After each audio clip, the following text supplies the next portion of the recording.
ब्रह्म सूत्र के द्वितीय अध्याय के तृतीय पाद के 12वें अधिकरण का विचार कल प्रारंभ हुआ था।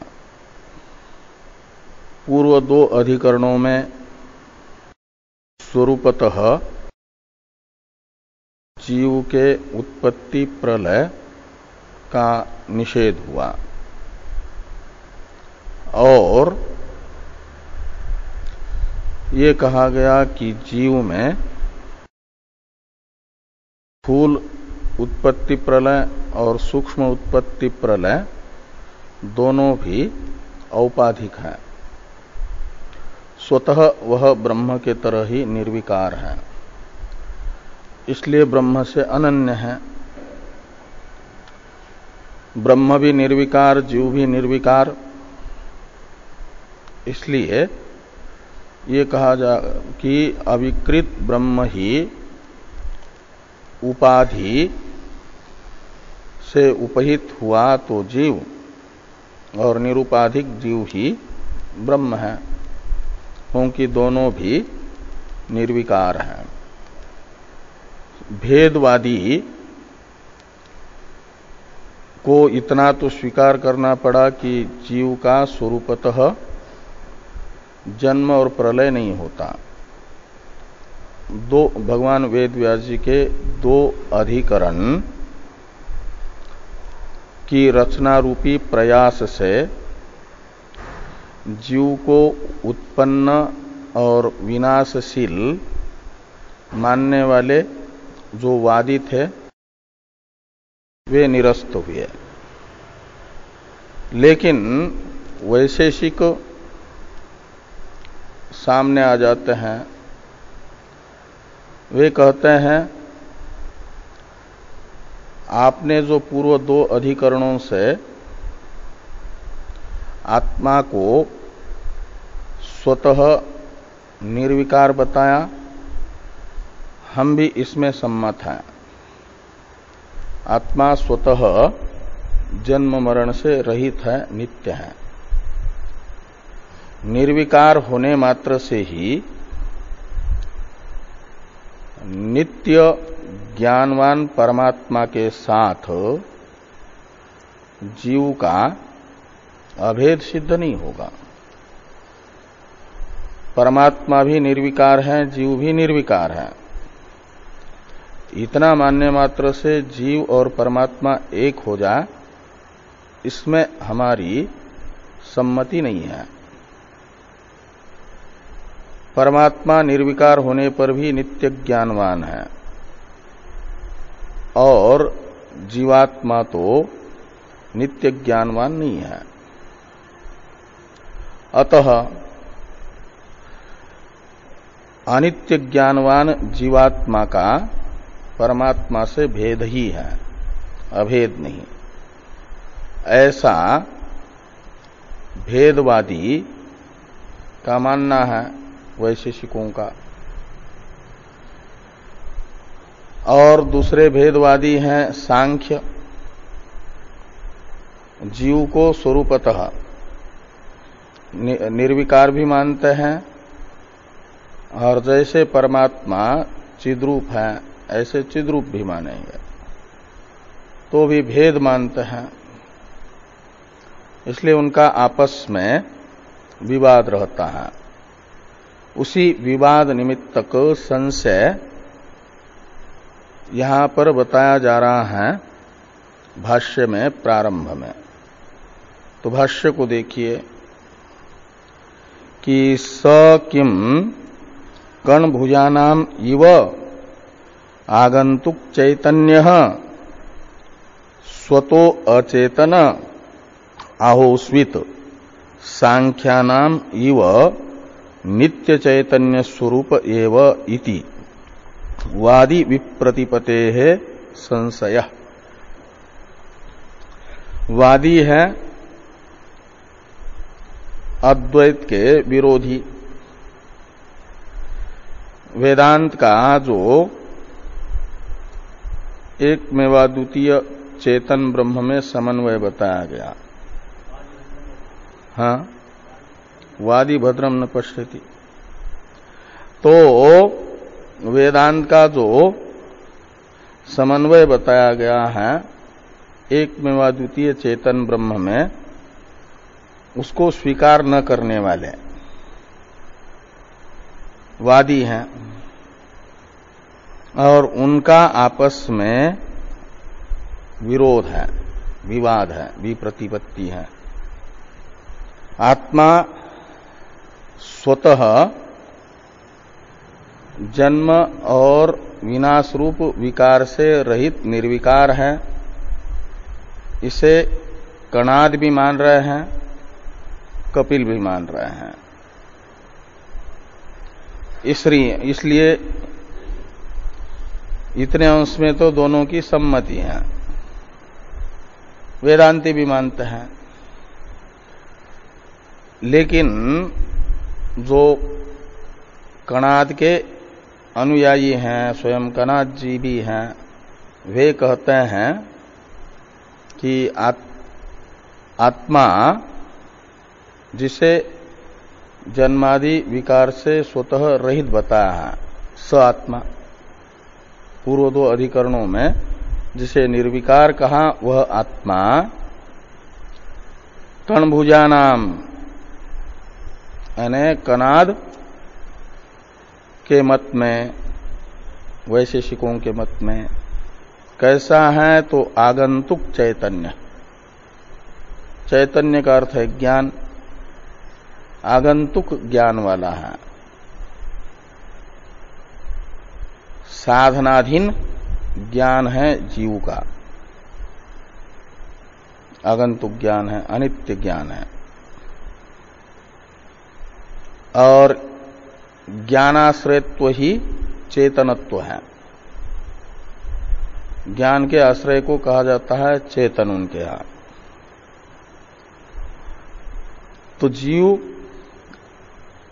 अनित्य ज्ञान का आश्रय होने से जब ज्ञान रहेगा जीव में, तो उसमें ज्ञानाश्रयत्व रूप चेतनत्व रहेगा, चैतन्य आएगा। और ज्ञान नहीं रहेगा तो ज्ञानाश्रय भी जीव नहीं रहा, तो उस समय वह जड़ है। तो साधनादीन जो ज्ञान, वह ज्ञान जीव में हमेशा नहीं रहता, इसलिए जीव स्वतः अचेतन है। तो स्वतो अचेतन, आगंतुक ज्ञान जीव में हमेशा नहीं रहेगा, इसलिए उसका जो स्वाभाविक स्वरूप है वह ज्ञान आश्रय तो नहीं है, अचेतन है वो। तो स्वतो अचेतन, ये तो कणभुजा नाम मत है। आत्मा ईदृश, आत्मा इस प्रकार की है। और ये संशय अंतपाती प्रथम कोटि हो जाएगी वैशेषिकों की मान्यता के अनुसार। और आहोस्वित सांख्यानाम इव नित्य चैतन्य रूप एव, इसमें आहोस्वित निपात का अर्थ है अथवा।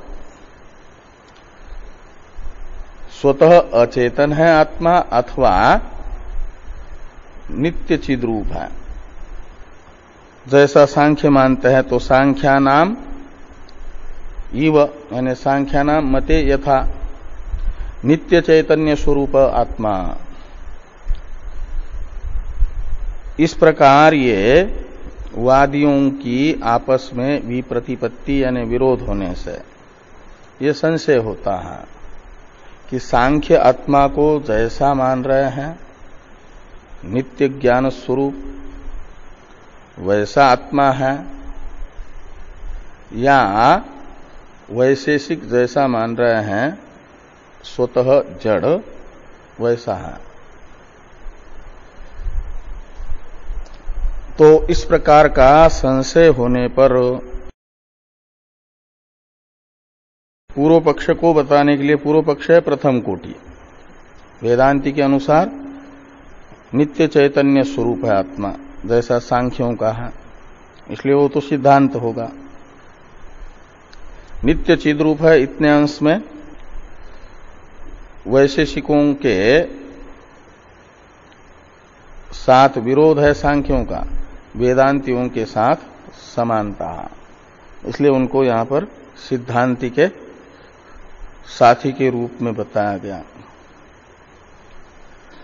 लेकिन सभी बातें नित्य चिद्रूप होने पर भी भिन्न भिन्न है, इसमें तो वेदांती सहमत नहीं रहेंगे। तो पूर्व पक्ष को बताने के लिए ये प्रश्न है, किम तावत प्राप्तम, मान लिया कि इस प्रकार का वैशेषिक और सांख्यों के मान्यता में विरोध है, तो हम जिज्ञासु आत्मा को कैसा माने? मध्यस्थ ने पूछा, किम तावत प्राप्तम, यानी आत्मा को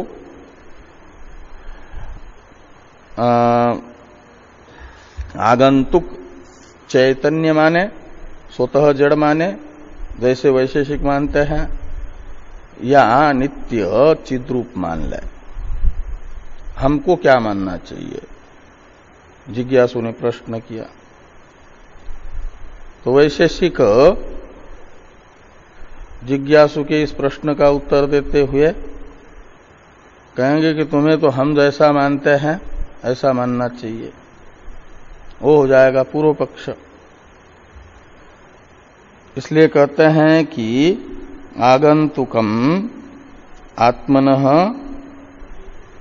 चैतन्यम, आत्मा का चैतन्य आगंतुक है।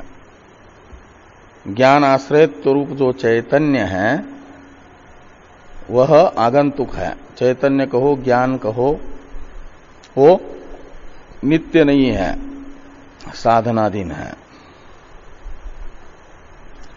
तो कैसे होता है वो चैतन्य आत्मा में? कहते आत्म मनस संयोगजम, इसमें एक म छूट गया है। आत्म मन संयोगजम में म और न के बीच में और एक म होना चाहिए। अभी तो है आत्मनः संयोगजम, ऐसा नहीं, आत्ममनः संयोगजम, आत्मा और मन के संयोग से जन्य है। आत्मा और मन का जो आपस में दोनों द्रव्य हैं, द्रव्य द्रव्य का जो संबंध होता है उसे कहा जाता है संयोग। वैशेषिकों के मत में आत्मा भी द्रव्य है, मन भी द्रव्य है, दोनों का संयोग होता है तो आत्मा में चैतन्य गुण उत्पन्न होता है। इसलिए कहा आत्ममनः संयोगजम चैतन्यम, आत्मनः, आत्मा का चैतन्य यानी ज्ञान आत्मा और मन के संयोग से उत्पन्न होने वाला गुण है। इसे ही 9 गुणों में बुद्धि कहा जाता है। आत्मा के 9 गुण है ना वैशेषिकों के यहाँ, पूर्व अधिकरण में जो बताया था, उसमें पहला गुण है बुद्धि। बुद्धि का ही नाम है चैतन्य, ज्ञान, चैतन्य, बुद्धि। वहां बुद्धि कहा था, टीका में था पूर्व अधिकरण में। और ये आत्मा और मन के संयोग से चैतन्य गुण आत्मा में कैसे उत्पन्न होता है, इसे समझाने के लिए दृष्टांत है कि अग्नि घट संयोगज रोहितादि गुणवत। तो जैसे अग्नि के साथ घट का संयोग होता है, कुम्हार घड़े बनाता है कच्चे मिट्टी से पहले, और जब वो सूख जाते हैं तो उनको पकाने के लिए नहीं पकाएगा, और ऐसे ही सूखे हुए घड़ों में भी जल भर करके रखेंगे बिना पकाए अग्नि में, तो वो तो पानी उस मिट्टी को गिला करके जैसी गीली हो जाएगी घड़ा अपने आप गल जाएगा। यदि नहीं उसे पकाएगा तो इसके लिए अग्नि में डाल करके पकाता है कुम्हार। और जब घड़े अग्नि में, अग्नि के साथ घड़ों का संयोग होता है तो पकाने से पहले घड़ों का जो रूप होता है वैसा ही रूप नहीं रहता, लाल नीले आदि हो जाते हैं, लालपना कालापना आ जाता है उनमें। वो है रूप भी तो एक गुण है ना। तो घड़ा रूपी जो पृथ्वी विशेष है, पृथ्वी का ही रूपांतर है घड़ा, इसलिए वो द्रव्य है। और उसमें अग्नि और घड़े के संयोग से जैसे लाल और आदि शब्द से नीला और या काला ऐसा जो रूप आता है वह रूप रूपी गुण उत्पन्न हुआ, वह अग्नि घट संयोगज है। तो अग्नि घट संयोगज रोहितादि रूप रूपी जो गुण है उस गुण के तरह आत्मा और मन के संयोग से आत्मा में चैतन्य गुण उत्पन्न होता है। हाँ, तो इस प्रकार ये जो है आत्मा स्वतः जड़ है, आगंतुक चैतन्यवान है, ये वैशेषिकों का मत है, ये प्राप्त हुआ। और वैशेषिक कहते हैं, आपत्ति बताते हैं, आत्मा को सांख्यों के अनुसार नित्य चिद्रूप मानेंगे, जीव का ज्ञान भी नित्य मानेंगे यदि, तो सुषुप्ति में भी मूर्छा में भी ज्ञान की आपत्ति आएगी। एक अनिष्ट आपत्ति बता रहे हैं कि नित्य चैतन्यत्वे ही सुप्त मूर्छित ग्रहाविष्टानाम अपि चैतन्यम स्यात्। तो जो जीवात्मा है उसे यदि नित्य ज्ञानवान मानेंगे, नित्य चैतन्यत्वे ही का मतलब नित्य चिद्रूप मानने पर, नित्य ज्ञानवान मानने पर आत्मा को सुसुप्त जो जीव है उसमें भी ज्ञान मानना पड़ेगा, मूर्छित जीव में भी ज्ञान मानना पड़ेगा, और ग्रहाविष्ट जो है उसमें भी ज्ञान मानना पड़ेगा। लेकिन इनमें ज्ञान नहीं रहता सुप्त में वैशेषिकों के अनुसार, मूर्छित में, ग्रहाविष्ट में। ते पृष्ठा, इसकी अवतरण टीका है, इष्टापत्तिम निराचष्टे ते पृष्ठा इति। यदि कोई ये कहे कि जीवात्मा तो नित्य ज्ञानवान ही है और सुसुप्त्यादि में जीव को ज्ञान मानना इष्ट ही है, वहां भी चैतन्य रहता है, सुप्त में भी, मूर्छित में भी और ग्रहाविष्ट में भी। इसलिए सुसुप्त पुरुष, मूर्छित पुरुष में भी ज्ञान मानना पड़ेगा। ये जो आपत्ति है ये हमें इष्टापत्ति है। ऐसा नित्य ज्ञानवान मानने वाले लोग यदि कहते हैं, इष्टापत्ति मान करके स्वीकार करते हैं, सुसुप्त पुरुष आदि में ज्ञान को स्वीकार करना पड़ेगा। ये जो हम कह रहे हैं ये अनिष्टापत्ति नहीं अपितु इष्टापत्ति है। ऐसा मान करके यदि स्वीकार करते हैं तो वैशेषिक कहते हैं इसे इष्टापत्ति नहीं कहा जा सकता। उनका ही अनुभव उनको पूछो तो उनके मुख से उस समय यह उत्तर मिलता है कि उनमें ज्ञान नहीं था। ये जो उनके प्रति प्रश्न और उनका उत्तर है इससे ज्ञापित होता है कि सुसुप्त पुरुषादि में ज्ञान नहीं होता है, सुसुप्त मूर्छित और ग्रहाविष्ट में। इसलिए इष्टापत्ति मान करके स्वीकार नहीं कर सकते, यह अनिष्टापत्ति ही है। इस अभिप्राय से लिखते हैं कि ते पृष्ठा संत, ते यानी सुसुप्तादय पुरुषा, सुसुप्त पुरुष, मूर्छित पुरुष, ग्रहाविष्ट पुरुष को यदि पूछते हैं कि उस समय तुमने क्या जाना, तो उत्तर देते हैं वे कि न किंचित वयम अचेतया मही इति जल्पन्ति। सुसुप्ति से जग करके, मूर्छा से उत्थित होकर के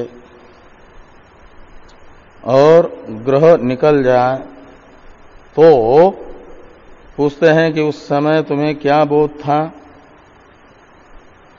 तो कहेंगे कि वयम किंचित न अचेतयामहि। चिति संज्ञाने धातु से अचेतयामहि बना, का मतलब हम कुछ भी नहीं जानते थे, ऐसा कहते हैं। ये उत्तर देते हैं हम उस समय कुछ भी नहीं जानते थे। ये जो उत्तर है, यह उत्तर बता रहा है ज्ञान से वे रहित है। इसलिए उन्हें सुसुप्त पुरुष को भी ज्ञान मानना इष्टापत्ति है, ये कहेंगे तो उनका ये उत्तर हम कुछ नहीं जानते थे। ये ज्ञान यदि था उनको तो ये उत्तर कैसे होगा? जो जानते थे, जिसका ज्ञान था, वो बताना चाहिए कि ये जान रहे थे। ये कहते हैं कुछ भी नहीं जानते थे, तो कुछ भी नहीं जानते थे ये उत्तर बता रहा है उस समय उनमें ज्ञान नहीं है, का मतलब उनका आगंतुक ज्ञान है, नित्य ज्ञान नहीं है। तो ते पृष्ठा संत किंचित न किंचित वयम अचेतयामहि इति जल्पन्ति यानी कथयन्ति। और स्वस्थाश्च, जब स्वस्थ होते हैं, जागृत में जो स्वरूप है उनका वो स्वस्थ स्वरूप है इनके दृष्टि में।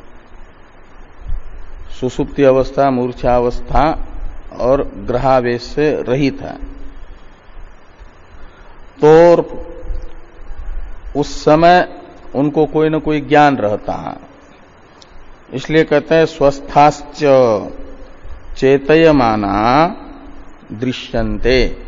चेतयमाना यानी चैतन्यवान, ज्ञान से युक्त प्रतीत होते हैं। इससे ज्ञापित होता है कि सुसुप्त्यादि अवस्था में आत्मा ज्ञान रहित है और जागृत स्वप्न में ज्ञानवान है। इसलिए आगंतुक ज्ञानवान आत्मा है। ये पूर्व पक्ष का उपसंहार वाक्य है, अतः इत्यादि। इसकी अवतरण टीका है, साधनाधीन ज्ञानत्वात् न स्वप्रकाशो जीवो व्यतिरेकेन ईश्वरवत इत्याह अतः कादाचित्केति। तो अब एक प्रकार से वैशेषिक यह अनुमान सूचित कर रहा है कि जीवो न स्वप्रकाश साधनाधीन ज्ञानत्वात् व्यतिरेकेण ईश्वरवत, एक अनुमान है। वैशेषिक तार्किक है, तो तर्क से ही आत्मा में अनित्य ज्ञान सिद्ध कर रहे हैं, स्वप्रकाशत्वाभाव सिद्ध कर रहे हैं। तो वे कहते हैं कि आत्मा यानी जीव स्वप्रकाश नहीं है, उसमें स्वप्रकाशत्वाभाव साध्य है। और साधनाधीन ज्ञानत्वात् हेतु है, और दृष्टांत है ईश्वरवत। ये ईश्वर दृष्टांत है, व्यतिरेकी दृष्टांत। व्यतिरेकी दृष्टांत होता है जहां पर साध्य के अभाव का निश्चय होता है, वह व्यतिरेकी दृष्टांत होता है जो विपक्ष। साध्य है स्वप्रकाशत्वाभाव, ईश्वर में स्वप्रकाशत्वाभाव नहीं है, स्वप्रकाशत्व है, स्वप्रकाशत्वाभाव का अभाव। वो हो जाएगा स्वप्रकाशत्व ही, अभाव का अभाव भाव स्वरूप होता है, क्योंकि वो नित्य ज्ञानवान है। तो यत्र साधना भाव तत्र साध्या भाव, ये होता है कि जहां साधन का अभाव होगा वहां पर साध्य का अभाव होता है। जहां साध्य नहीं है वहां साधन नहीं रहता। जैसे यत्र अग्निर्नास्ति यत्र साध्याभाव तत्र साधना भाव, ऐसा बोला जाता है कि यत्र अग्निर्नास्ति तत्र धूमोपि नास्ति। जहां अग्नि का अभाव है वहां धूम का भी अभाव है। जैसे जलहृद, जलहृद में अग्नि का अभाव है तो धुएं का भी अभाव है। ऐसे यत्र स्वप्रकाशत्वा भावा भाव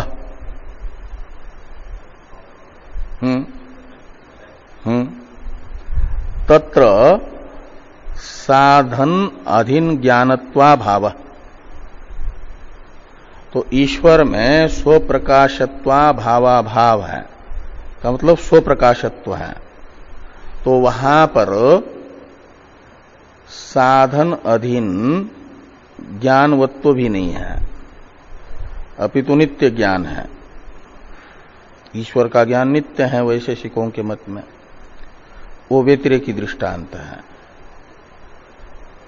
तो ईश्वर में साधनाधीन ज्ञानत्व का अभाव होने से जैसे स्वप्रकाशत्व अभाव का भी अभाव है, स्वप्रकाशत्व है। तो जीव में तो क्या है कि साधनाधीन ज्ञान है, इसलिए स्वप्रकाशत्वा भाव रहेगा।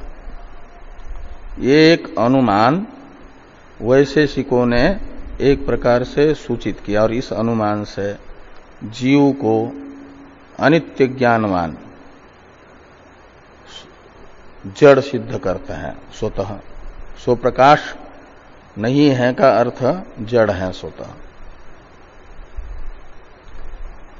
और इसी प्रकार का जो वैशेषिकों का मत है, इसका उपसंहार अतः इत्यादि वाक्य से भाष्यकार भगवान कर रहे हैं। इसी अभिप्राय से टीका में टीकाकार ने उत्तर में लिखा कि साधनाधीन ज्ञानत्वात् न स्वप्रकाशो जीवो व्यतिरेकेन ईश्वरवत इत्याह अतः कादाचित कैति। तो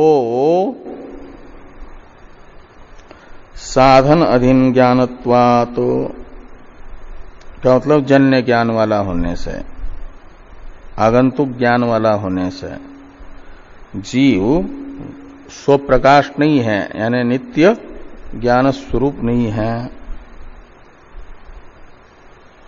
और कैसे जैसे ईश्वर है स्वप्रकाश, ऐसा नहीं है। यही कहा जा रहा है अतः कादाचित् चैतन्यत्वात् आगंतुक चैतन्य आत्मा इति। ये वैशेषिकों का मानना है, इति प्राप्तम। तो अतः शब्द से वही हेतु लेना, साधन अधीन ज्ञानत्वात्। उसी को कादाचित् चैतन्यत्वात् शब्द से कहा है। कादाचित् चैतन्यत्व का अर्थ है साधनाधीन ज्ञानत्व। जीव में होने से, जीव आगंतुक चैतन्य है का मतलब स्वप्रकाश नहीं है। आगंतुक चैतन्य शब्द से लेना स्वप्रकाशत्वाभाव को, स्वप्रकाशत्वाभाव जड़, जीव जड़ है। थोड़ी टीका है, कहते यथा श्रुते भाष्ये हेतोः साध्य अविशेष इति मंतव्यम। भाष्य का आगंतुक चैतन्य ये पद है किसको बताने के लिए? साध्य को बताने के लिए। आत्मा पद है पक्ष को बताता है, आगंतुक चैतन्यत्व हेतु को बताता है। आत्मा आगंतुक चैतन्य कादाचित्क चैतन्यत्वात्, ऐसा अनुमान का स्वरूप बनाएंगे यदि। टीका में टीकाकार ने अवतरण में तो अनुमान का स्वरूप थोड़ा अलग बताया ना, जीवो न स्वप्रकाश आगंतुक ज्ञानाधीन साधनाधीन ज्ञानत्वात्, ऐसा बताया ना। इसमें हेतु और साध्य अलग अलग हुआ। साधनाधीन ज्ञानत्व हेतु है और स्वप्रकाशत्वाभाव साध्य है। तो हेतु और साध्य का भेद प्रतीत हो रहा है, अलग अलग प्रतीत हो रहा है। और भाष्य में जो अनुमान है पूर्व पक्ष के उपसंहार वाक्य में, कादाचित्क चैतन्यत्वात् ये हेतु है और आगंतुक क्या नाम, आगंतुक चैतन्यत्व साध्य है और आत्मा पक्ष है। तो आत्मा तो पक्ष बराबर हुआ, आत्मा है ना जीव, लेकिन साध्य हुआ आगंतुक चैतन्यत्व और हेतु हुआ कादाचित्क चैतन्यत्व। कादाचित्क चैतन्यत्व और आगंतुक चैतन्यत्व में क्या अंतर है? एक ही है। तो कादाचित्क चैतन्यत्व और आगंतुक चैतन्यत्व दोनों एक ही है। तो साध्य और हेतु में अभेद की आपत्ति आ रही है। किसमें? यथाश्रुत भाष्य वाक्य में। इसलिए टीकाकार ने साधनाधीन ज्ञानत्व कहो या कादाचित्क ज्ञानत्व कहो, इसे तो हेतु कोटि में रखा और आगंतुक चैतन्यत्व को साध्य न मान करके स्वप्रकाशत्वाभाव ये साध्य है। स्वप्रकाशत्वाभाव को साध्य माना।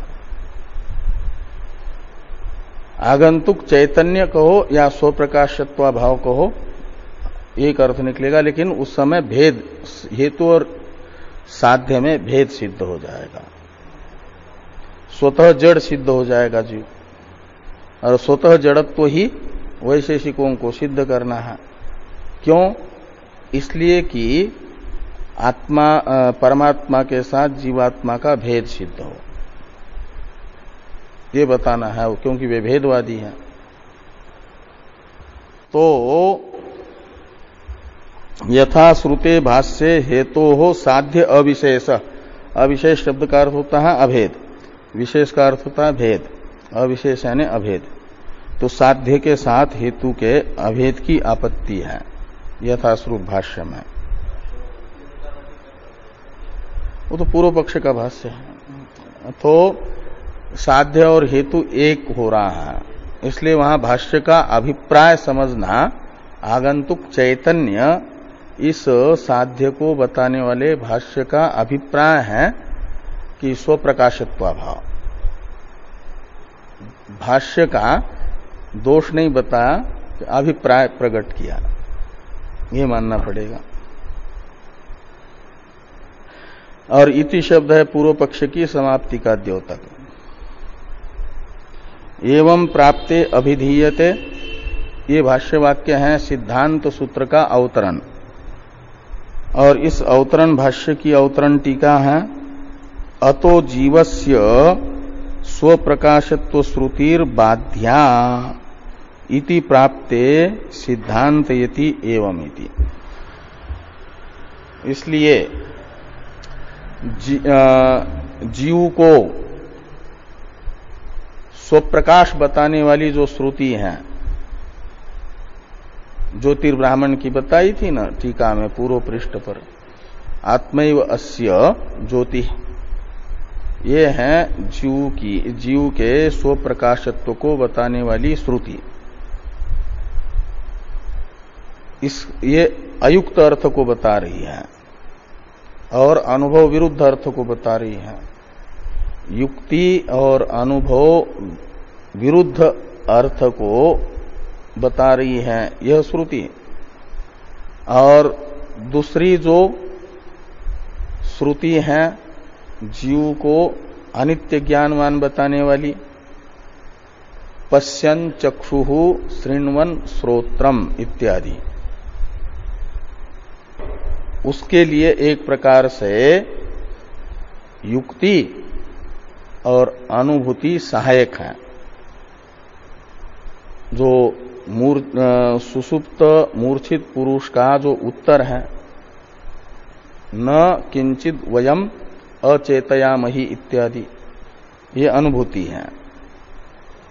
और जीवो न स्वप्रकाश साधनाधीन ज्ञानत्वात् व्यतिरेकेन ईश्वरवत्, ये युक्ति है। और ये अनुभूति युक्ति से सहकृत जो पश्यन् चक्षु इत्यादि श्रुति है, जीव को अनित्य ज्ञानवान बताने वाली, वह बलवती हो जाएगी, वैशेषिकों का कथन है। और आत्मैव अस्य ज्योति ही, यह श्रुति युक्ति विरुद्ध और अनुभूति विरुद्ध होने से दुर्बल हो जाएगी, अकेली है, निस्सहाय है। और उसे तो अनित्य ज्ञानवान बताने के लिए दो दो प्रमाण सहायता के लिए तैयार है, जीव को अनित्य ज्ञानवान बताने के लिए। और इसकी सहायता करने वाला स्वयं प्रकाश जीव है, ये बताने वाली श्रुति की सहायता करने वाला न तो युक्ति प्रमाण है न तो अनुभूति प्रमाण है, वो अकेली है, निस्सहाय है। तो ससहाय जो जीव को अनित्य ज्ञानवान बताने वाली श्रुति है, उससे बाधित हो जाएगी जीव को स्वप्रकाश बताने वाली श्रुति, वो बाध्य है। श्रुतियों का आपस में विरोध शुरू में टीका में बताया था ना। तो पश्यन् चक्षुः इस श्रुति के साथ, बलवती श्रुति के साथ दुर्बल श्रुति का, जीव को स्वयं प्रकाश बताने वाली, विरोध होने से बलवती श्रुति से बाध्य है। इसलिए आत्मा तो स्वतः, जीव तो स्वतः जड़ ही है, अनित्य ज्ञानवान है, उसमें चैतन्य आत्ममनस संयोग से उत्पन्न होता है, ऐसा मानो। ये प्राप्त हुआ पूर्व पक्ष। तब सिद्धांतयति, और सिद्धांत का अवतरण है, सिद्धांत को तो बताया जा रहा है सूत्र से, और सूत्र का अवतरण है एवं प्राप्ते अभिधीयते अस्माभि सिद्धांति भी, हम सिद्धांतियों के द्वारा बताया जाता है, वैशेषिकों का मत प्राप्त होने पर। सूत्र का उच्चारण किया जाए। ज्ञो अतएव, ज्ञो अतएव, तो ज्ञः अतः एव, ऐसे तीन पद हैं। नात्मा श्रुते नित्यत्वाच्च ताभ्य, इस सूत्र से आत्मा पद की अनुवृत्ति आएगी। पूर्व सूत्र है ना, पूर्व सूत्र से आत्मा पद की अनुवृत्ति आई, उसमें आत्मा पद है। नात्मा अश्रुते में आत्मा है ना, वो आएगा। और प्रथम पद के साथ अन्वित होकर के सिद्धांति की प्रतिज्ञा होगी कि आत्मा ज्ञ एव सर्वं वाक्यम सावधारणम भवति। इस न्याय से एवकार को ला करके, या यहां पर भी एवकार है उसे तंत्र से उच्चारित मान लो, अतएव में भी रहेगा और ज्ञ के साथ भी रहेगा। तो आत्मा ज्ञ एव ये सिद्धांति की प्रतिज्ञा है। आत्मा ज्ञ ही है, जानातीति ज्ञ का मतलब वह स्वतः प्रकाशक ही है, स्वप्रकाश है, ज्ञाता ही है, उसका स्वरूप ही ज्ञातृत्व है, दृष्टित्व उसका स्वरूप है। नहीं द्रष्टुर दृष्टेर विपरिलोपो विद्यते अविनाशित्वात्। उसकी दृष्टि यानी ज्ञान अविलुप्त है, स्वरूप है, नित्य ज्ञानवान है, ज्ञ का अर्थ निकलेगा। और वो नित्य ज्ञान उसका स्वरूप ही है। तो आत्मा ज्ञ एव, आत्मा तो नित्य ज्ञान स्वरूप ही है। कहा क्यों? तो अतएव, तो अतएव का अर्थ है कि आत्मा को निर्विकार बताने से ही, जैसे कि पहले कहा गया कि आत्मा स्वतः निर्विकार है, इसीलिए निर्विकार ब्रह्म ही कार्यक्रम संघात उपाधिस्थ हुआ तो जीव है। इसलिए तो स्वतः निर्विकार है जीव, क्योंकि निर्विकार ब्रह्म ही जीव है, बुद्धि उपाधिस्थ, ये कहा गया है। और जो निर्विकार ब्रह्म बुद्धिस्थ होकर के जीव बना है, जीव इस शब्द का व्यवहार योग्य बना, शब्द के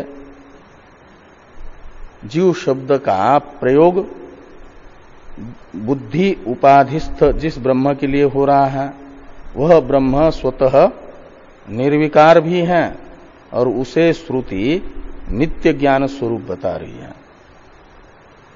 विज्ञानम आनंदम ब्रह्म, विशुद्ध ज्ञान ही ब्रह्म है, विज्ञान ही ब्रह्म है, ये श्रुति कह रही है। और ज्ञान की विशुद्धि है निर्विकारता, नित्यता, जन्मादिराहित्य, विषय असंस्पृष्टता। विषय असंस्पृष्ट निर्विकार ज्ञान ही ब्रह्म है।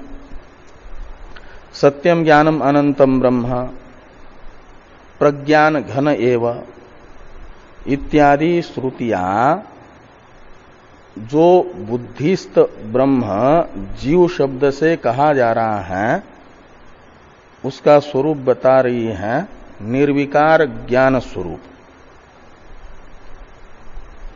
और यदि निर्विकार ज्ञान स्वरूप, नित्य ज्ञान स्वरूप ज्ञ रूप ही ब्रह्म है,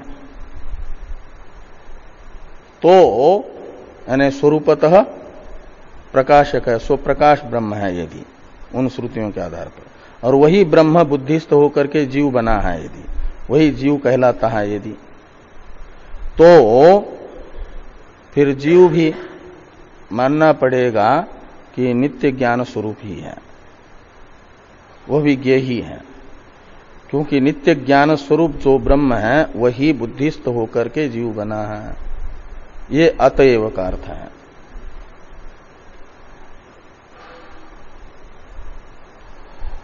तो इसी प्रकार का अर्थ इस सूत्र का भाष्यकार भगवान बताते हैं। भाष्य को देखिए कि ज्ञो यानी नित्य चैतन्य अयम आत्मा, जीवात्मा जो है नित्य चैतन्य स्वरूप है। क्यों? तो कहते अतएव, और अतएव का अर्थ कर रहे हैं कि यस्माद एव नोत्पद्यते, यानी जिस कारण से जीव स्वरूपतः उत्पन्न नहीं होता, अनुत्पन्न है, और ब्रह्म ही बुद्धिस्थ हुआ, जीव शब्दास्पद बना। यस्मादेव नोत्पद्यते परम एव ब्रह्म अविकृतम उपाधि संपर्कात जीव भावेन अवतिष्ठते। अवतिष्ठते का करता है परम एव ब्रह्म, पर ब्रह्म ही जीव रूपेण अवतिष्ठते। और कैसा परब्रह्म? तो अविकृतम, अविकृत परमात्मा ही उपाधि के संपर्क से जीव रूप से अवस्थित है, यानी जीव शब्दास्पद बना है। परस्य ही ब्रह्मण चैतन्य स्वरूपत्वम आम्नातम, और जो परब्रह्म बुद्धि उपाधि से संसर्ग होने के कारण जीवास्पद बना है, जीव शब्दास्पद बना है, उस ब्रह्म का श्रुतियां चैतन्य स्वरूप बता रही है, वो नित्य चिद्रूप है करके बता रही है। तो ये कहते हैं कि परस्य ही ब्रह्मण चैतन्य स्वरूपम आम्नातम, यानी पठितम श्रुत्या प्रतिपादितम। कौन सी श्रुतियों से? तो कहते ये सब श्रुतियां हैं। विज्ञानम आनंदम ब्रह्म, सत्यम ज्ञानम अनंतम ब्रह्म, अनंतरो अबाह्य कृष्ण प्रज्ञान घन एव इत्यादिषु श्रुतिषु। इन श्रुतियों में जो निर्विकार ज्ञान है, यही ब्रह्म का स्वरूप बताया गया है। ब्रह्म कैसा है? आत्मा तो प्रज्ञान घन है परमात्मा, और वही परमात्मा बुद्धि रूपी उपाधि के संपर्क से जीवास्पद है, इसलिए वह भी विज्ञान घन ही रहेगा, चिद्रूप ही रहेगा। और तदेव चेत परम ब्रह्म जीवः, तस्मात् जीवस्यापि नित्य चैतन्य स्वरूपत्वम अग्नि औष्ण्य प्रकाशवत इति गम्यते। और वही ब्रह्म यानी श्रुतियों ने जिसे नित्य ज्ञान स्वरूप बताया है, नित्य चिद्रूप बताया है, जिस ब्रह्म को वही निर्विकार ब्रह्म यदि बुद्धि रूपी उपाधि के संपर्क से जीव है, तो जीवस्यापि नित्य चैतन्य स्वरूपत्वम, तो जीव को भी ब्रह्म के तरह नित्य चैतन्य रूप ही मानना पड़ेगा। और नित्य चैतन्य को कहा जाता है स्वप्रकाश, इसलिए जीव जो है स्वप्रकाश ही रहेगा। कैसा? तो अग्नि औष्ण्य प्रकाशवत, तो जैसे अग्नि का औष्ण्य और प्रकाश आगंतुक नहीं है, अनित्य नहीं है, किसी साधन के अधीन नहीं है, अपितु अग्नि का औष्ण्य और प्रकाश स्वरूप है। तो अग्नि के औष्ण्य और प्रकाश के तरह जीव का भी चैतन्य स्वरूप है, आगंतुक नहीं है, किसी साधन के अधीन नहीं है। जैसे अग्नि में औष्ण्य किसी साधन के अधीन नहीं है, स्वतः है। जल में औष्ण्य अग्नि संपर्क से है, तो जल में औष्ण्य के तरह जीव का चैतन्य नहीं। जल में औष्ण्य के तरह तो जीव की उत्पत्ति और प्रलय है, और अग्नि में औष्ण्य के तरह जीव का चैतन्य है, स्वतः है।